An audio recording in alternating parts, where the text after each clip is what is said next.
so roll that rolling ball is very easy. Basically, we don't even have to go through it right now.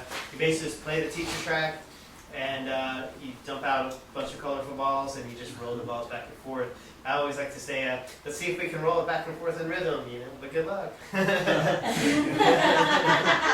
Now, the most important thing is you get up in these songs, and you take the balls, and you might just go like over here and just start rolling it with the child, and you want to make eye contact. You want to go around to all the children at this time. Yeah. This is unstructured time, and this is an opportunity for you to really get to know them.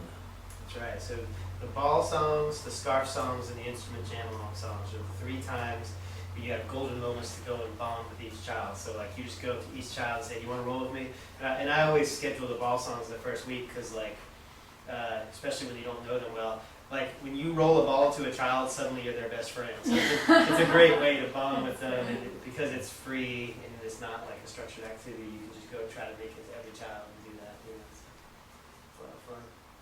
So I think I don't think we need to go through actually doing that. Have you guys ever rolled a ball before? The orange, red playground balls. That's good. Good experience.